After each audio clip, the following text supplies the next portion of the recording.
The recent announcement by the Department of Health and Human Services under Secretary Robert F. Kennedy Jr. requiring placebo-controlled trials for all new vaccines has sparked significant debate within the medical and pharmaceutical communities.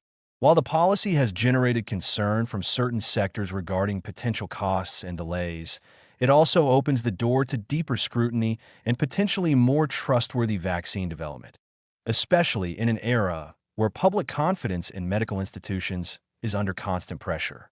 This new approach aims to reinforce public health infrastructure with a foundation of transparency and rigor, offering the public more clarity about the safety and efficacy of vaccines before they are licensed. The central pillar of this policy, that new vaccines must undergo placebo-controlled trials, may at first seem redundant to those familiar with vaccine development standards.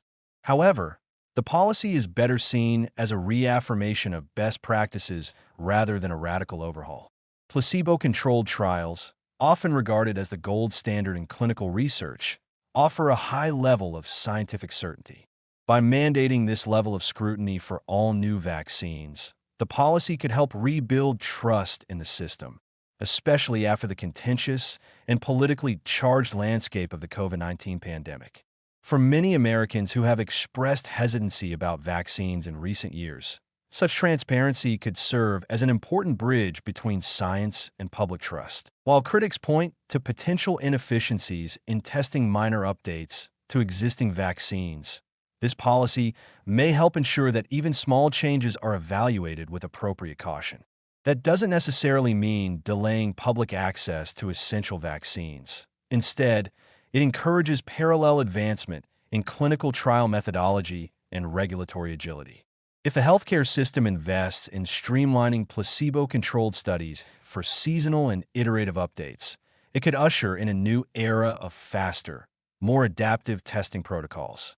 Rather than seeing this policy as a roadblock, it can be viewed as a challenge to innovate faster and smarter within the confines of high safety standards. This move also signals a commitment to strengthening the vaccine approval process in the face of evolving public concerns.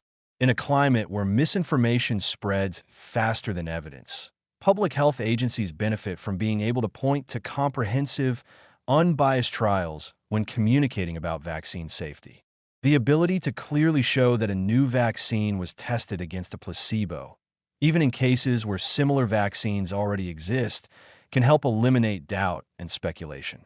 For healthcare professionals tasked with administering vaccines and answering patient questions, this kind of confidence-building data is invaluable. Moreover, this policy could ultimately improve the scientific record itself. Many vaccines today were licensed based on immunogenicity or comparisons to older versions, which are valid but do not provide the same level of pure data that a placebo-controlled trial offers. With more rigorous initial trials, scientists can gather better baseline data on immune responses, rare side effects, and efficacy across diverse populations. In the long run, such data will not only improve the immediate product, but also provide better insight for future vaccine development and refinement. Another potential upside lies in the democratization of clinical research. With a broader mandate for placebo trials, researchers may be encouraged to diversify trial populations and settings, leading to more inclusive data that reflect the varied genetic, social, and environmental contexts in which vaccines are administered. While some have noted that the initial policy lacks clarity in defining what counts as a new vaccine, this opens an opportunity for regulators and scientists to engage in a constructive dialogue. By developing clearer, more inclusive definitions and frameworks, the policy could become more responsive and equitable in its application. Importantly, this move has reignited public discussion about how vaccines are tested, approved, and updated, a conversation that is long overdue. For too long, the vaccine development process has been both highly technical and largely invisible to the general public. Now, with more attention being paid to how safety is measured and how data are gathered, the public is in a better position to understand and engage with the science that affects their health.